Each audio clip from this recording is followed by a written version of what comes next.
नमस्कार, मैं हूं आशुतोष और आप देख रहे हैं सत्य हिंदी। सत्य हिंदी के विशेष कार्यक्रम श्रवण गर्ग की खरी खरी में आपका स्वागत है। यह हमारा वो कार्यक्रम है जिसमें देश के जाने माने पत्रकार संपादक श्रवण गर्ग जी अपनी तीखी टिप्पणी करते हैं मौजूदा राजनीतिक माहौल पर, और उनकी तीखी टिप्पणियों से न तो सत्ता पक्ष बचता है न विपक्ष, और दोनों ही तिलमिला के रह जाते हैं।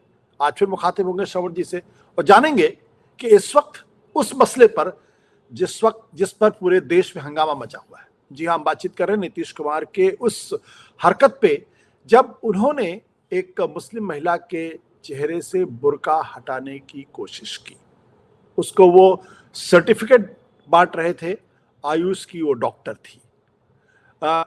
इसको लेकर इस वक्त एक तबके के अंदर बहुत गुस्सा भी है, नाराजगी भी है कि कोई मुख्यमंत्री तो छोड़िए, कोई भी व्यक्ति किसी महिला के बुर्के को कैसे इस तरीके से हटा सकता है। और यहाँ पे लेकिन एक तबका वो खड़ा हो गया है जो इस बहाने बुर्के को और महिलाओं की पर्दादारी को इस मसले से जोड़ रहा है और ये कहने की कोशिश कर रहा है कि दरअसल ये मसला महिलाओं को पुरातन पोशाक में पुरातन तरीके से, कट्टरपंथी तरीके से जीने के लिए एक तरीके से वकालत लोग कर रहे हैं। लेकिन असल मुद्दा क्या है? असल मुद्दा वही है कि नीतीश कुमार ने आखिर एक बुर्का नशी डॉक्टर के चेहरे से बुर्का हटाने की कोशिश क्यों की, और क्या ये एक महिला के लिए आपत्तिजनक बात है या नहीं बात है? क्या किसी महिला की उसकी अनुमति के बगैर, उसकी सहमति के बगैर कोई पुरुष उसको छू सकता है या उसके शरीर से जुड़े हुए किसी भी वस्त्र को हटाने की धृष्टता कर सकता है? और अगर कर सकता है तो क्या ये गलत नहीं है? क्या ये कानूनी तौर पर एक अपराध नहीं है? और क्या सिर्फ इसलिए इस बात को भुला दिया जाए कि नीतीश कुमार राज्य के मुख्यमंत्री हैं और कुछ लोग ये कहने की कोशिश कर रहे हैं कि वो तो दरअसल पिता समान है और उन्होंने वात्सल्य में इस तरीके का कृत्य किया है। लेकिन उस लड़की ने जो जानकारी मिली है उसने अब सर्टिफिकेट वापस करने का ऐलान किया है, साथ ही साथ बिहार छोड़ने की भी बात की है। उसके परिवार वाले उसको समझाने की कोशिश कर रहे हैं। लड़की फिलहाल इस वक्त कोलकाता में है। इसी मसले पे जानेंगे कि दरअसल श्रवण जी की राय इस पूरे मसले पे क्या है और कैसे इस पूरे प्रकरण को देखते हैं। जी सर। देखिए, ये मामला एक मुस्लिम लड़की का नहीं है, ये महिलाओं का है। किसी हिंदू या बहुसंख्यक समाज की महिला का घूंघट भी उसकी बिना अनुमति के कोई हटाए, चाहे वो कितना ही बुजुर्ग क्यों नहीं हो, तो निहायत आपत्तिजनक है। तो ये न तो मामला हिंदू का है न मुस्लिम का है, ये पर्सनैलिटी का है और प्राइवेसी का है और निजता का है कि आपका जो राज्य का मुखिया है वो अपनी प्रजा को या अपने नागरिकों के साथ किस तरह से सलूक करता है। नीतीश कुमार चुनाव तक 14 नवंबर तक चर्चा में थे कि मुख्यमंत्री बनेंगे कि नहीं। वो लगातार विवादों में पिछले कुछ सालों से बने हुए हैं। उनकी मानसिक स्थिति को लेकर भी कई तरह की चर्चाएं चल रही हैं। उनकी मानसिक स्थिति का एक और नमूना हम मान सकते हैं कि एक सरकारी समारोह है और उसमें अल्पसंख्यक समुदाय की एक जो नवनियुक्त आयुष डॉक्टर है नुसरत परवीन, वो उसके चेहरे से मुख्यमंत्री पहले हिजाब हटाने का इशारा करते हैं और वो हटाए या नहीं हटाए या कुछ कहे, उसके पहले ही मुख्यमंत्री नीतीश कुमार हिजाब खींच लेते हैं। और इस समय इस दौरान तमाम फोटोग्राफर और वीडियोग्राफर सक्रिय हैं। पर मामला इतना ही नहीं है। जब ये घटना होती है और वो लड़की जो है वो नवनियुक्त जो डॉक्टर बनना चाहती है या नियुक्त होना चाहती है, वो शर्म से गड़ी जा रही है जमीन में, तो वहां उपस्थित लोग उसी तरह हंसते हैं जैसे उस समय हंस रहे थे जब दुर्योधन या दुशासन कोई काम कर रहे थे। मतलब ये है कि जो लोग हुकूमत में हैं वो घटना पर हंसी ठट्टे कर रहे हैं। और एक मुद्दा और भी है कि ये जो पूरी की पूरी सत्ता में जितने लोग हैं, भारतीय जनता पार्टी हो या जदयू हो या और तमाम गठबंधन के शामिल दल हों, उनकी महिलाएं या उनकी महिला नेत्रियां भी पूरी तरह सन्नाटा तान कर बैठी हैं। वो कुछ नहीं बोल रही हैं कि ये क्या हो रहा है। आशुतोष जी, मैं एक घटना की याद दिलाना चाहता हूँ कि दक्षिण कन्नड़ के एक कॉलेज में हिजाब पहनने पर हाई कोर्ट ने आदेश दिया था कि हिजाब नहीं पहना जा सकता। उसके बावजूद वहां की जो कुछ लड़कियां थी, छह लड़कियां, उन्होंने आदेश का उल्लंघन किया और वो हिजाब पहनकर गईं। और फिर एक आपने देखा होगा कि एक लड़की जो उसमें पूरी की पूरी आइकॉन बन गई थी पूरे मामले में, उसका प्रकरण हमने देखा और फिर उनको सस्पेंड कर दिया गया था। आपने देखा कि कर्नाटक के चुनाव में जो क्या परिणाम निकले, ये घटना 2022 की है। उसके बाद 2023 में जो चुनाव हुए उसमें बीजेपी को किस तरह से हार का सामना करना पड़ा। मैं इसलिए कह रहा हूं कि ये अब जैसे 2027 में चुनाव है और बिहार में एक बड़ी आबादी अल्पसंख्यकों की तो है, पर अब वो चूंकि चुनाव हो चुके हैं और सब कुछ हो चुका है, अब 27 में यूपी में चुनाव है और वहां जो आबादी है वो बिहार से भी ज्यादा है। आप इस घटना को एक किस तरह के पोलराइजेशन के तौर पर देखना चाहिए, या इसको एक डिलिबरेट अटेम्प्ट में क्यों कन्वर्ट किया जा रहा है? एक एक्सीडेंटल अटेम्प्ट को या घटना को कैसे डिलिबरेट अटेम्प्ट में कन्वर्ट कर रहे हैं कि यूपी का एक मंत्री कहता है कि मर्द है, छू लिया हिजाब, कहीं और छू लेते तो क्या हो जाता। अब आप बताइए कि ये जिस तरह की टिप्पणियां, या मैं जैसे आपको बताऊं गिरिराज सिंह ने जो कहा, केंद्रीय मंत्री हैं, वो बिहार से हैं, उन्होंने क्या कहा। एक चीज जो पूरी समझ में आती है, राजनीति का जो चक्र समझ में आता है कि इस घटना के बाद ये समझ में आता है कि नीतीश कुमार को उनके पद पर बनाए रखना भी मजबूरी है और उनके बिहाफ पर भारतीय जनता पार्टी का कोई नेता या उच्च पद पर तैनात कोई व्यक्ति पश्चाताप व्यक्त करे या क्षमा मांगे तो वो भी संभव नहीं। पर आप इसमें देखें कि मीडिया की भूमिका क्या है।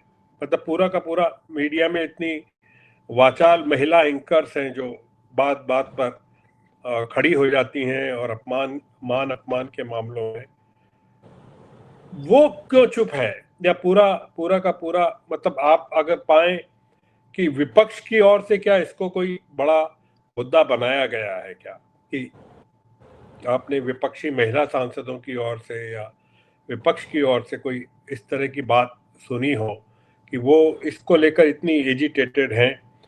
मतलब दिक्कत यह है कि इसमें आप ये कह सकते हैं कि नीतीश कुमार बुजुर्ग हैं, पिता समान हैं, उन्होंने प्रेम के चलते, स्नेह के चलते इस तरह की घटना की है, पर बाकी जो पूरी की पूरी पार्टी है या पूरी की पूरी सरकार है वो कैसे बीमार हो सकती है मानसिक रूप से। आप देखें कि भारत के जो हमारे देश के पड़ोसी मुल्कों में कई कारणों से नाराजगी के कारण जुड़ते जा रहे हैं, मतलब एक के बाद एक चीजें जुड़ती जा रही हैं। हमारे एक तरफ पाकिस्तान है, दूसरी तरफ बांग्लादेश है, और बांग्लादेश में हम देख रहे हैं कि इन दिनों किस तरह की घटनाएं वहां हो रही है, भारत विरोधी घटनाएं हो रही है। अगर अल्पसंख्यक समुदाय के प्रति इस तरह की घटनाएं होती हैं तो उसका असर किस तरह से सीमा पार के देशों में या वहां की जनता में भारत के प्रति या भारत की सरकार के प्रति पड़ सकता है। जैसे आप जो कहते हैं या ये आरोप लगता है कि हिंदुस्तान में कांग्रेस की हुकूमत में माइनॉरिटी अपीसमेंट का आरोप लगता है कांग्रेस पर, अभी भी लगता है। प्रधानमंत्री भी कहते हैं, गृह मंत्री भी कहते हैं कि राहुल गांधी घुसपैठियों को बचाते हैं। क्या आप इसको मेजॉरिटी अपीसमेंट नहीं मानेंगे तो क्या हम माइनॉरिटी अपीजमेंट से मेजोरिटी अपीजमेंट में चले गए हैं।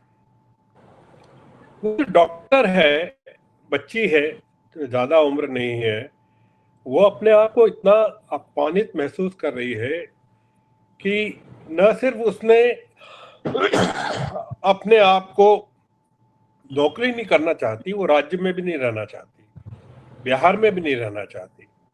आप सोचिए कि देश में कोई 20-25 करोड़ के करीब अल्पसंख्यक है, माइनॉरिटी के लोग हैं। बिहार में भी 17% के करीब आबादी है, 2 करोड़, पौने 2 करोड़ के करीब मुस्लिम है। आप क्या इस तरह की घटनाओं से, या जो लोग सत्ता में हैं, किस तरह का संदेश देना चाहते हैं? आप केंद्रीय मंत्री गिरिराज सिंह क्या कहते हैं कि ये कोई इस्लामी राष्ट्र नहीं है भारत। आपको पासपोर्ट चाहिए या एयरपोर्ट पर जाते हैं तब भी क्या आप चेहरा नहीं दिखाते हैं? ये भारत है, यहाँ भारतीय कानून चलते हैं। नीतीश कुमार ने कुछ गलत नहीं किया, ये एक केंद्रीय मंत्री कहता है।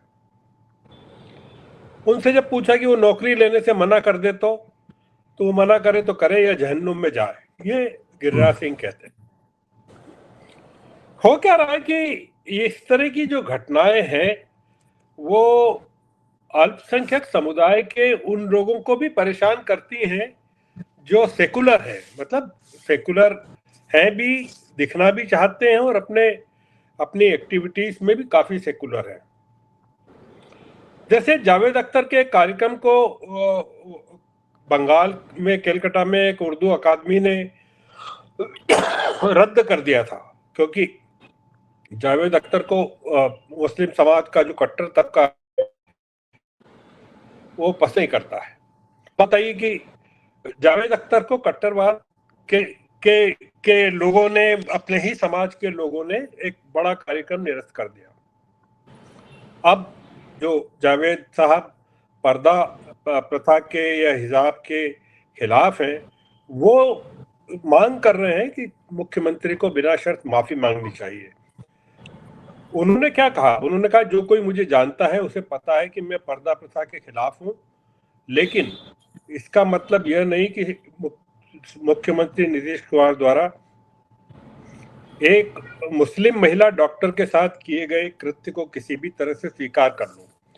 तो ये जो एक नए किस्म का तरीका, मतलब मॉब लिंचिंग हो या बीफ वाला मामला हो, उसके बाद जो एक नए किस्म का पोलराइजेशन इस देश में शुरू हुआ है जी, और उसमें एक बड़ी कम्युनिटी के लोगों का मौन, और पॉलिटिक्स में जो लोग सत्ता पर हैं उनका मौन, मीडिया का मौन, ये हमको किस तरफ ले जा रहा है। तो इस घटना को हिंदू और मुस्लिम के नजरिए से नहीं देखना चाहिए, इसको एक महिला की प्रतिष्ठा, महिला के सम्मान, महिला की प्राइवेसी और इस देश में कानून द्वारा प्रदत्त स्वतंत्रता के परिप्रेक्ष्य में देखना चाहिए। तो ये है कि इन तमाम मामलों में न्यायपालिका भी जो कई और मसलों पर सुओ मोटो संज्ञान लेती हैं, वो भी इस तरह की घटनाओं पर चुप रहती हैं। तो आखिर फिर करना क्या चाहिए? मतलब नागरिकों को न्याय के लिए कहाँ जाना चाहिए? उसने कहा, लड़की ने, कि मैं बिहार छोड़ दूंगी। बिहार के 17% लोग कहाँ जाएंगे छोड़कर? या देश के 20 करोड़ मुसलमान देश में जाएंगे बसने के लिए अगर इस तरह की घटनाएं होती है? तो अगर आप मानते हैं कि उन लोगों को यहीं रहना है, इस देश में रहना है, उनको अरब सागर में धकेला नहीं जा सकता, तो आप एक पोलराइजेशन के साथ कैसे रह सकते हैं? तो आप समाज में एक परमानेंट अशांति का माहौल बनाकर, पुलिस स्टेट बनाकर क्यों रखना चाहते हैं? क्या इससे ये मैसेज देना चाहते हैं? तो इस घटना को मेरे ख्याल से काफी सीरियसली लिया जाना चाहिए। तो हम आज की बातचीत, माफ करना बीच में मैं कुछ खांसी के कारण व्यवधान हुआ, तो इसी नोट पर खत्म करते हैं। नहीं, thank you sir, thank you sir, thank you sir, thank you sir, thank you.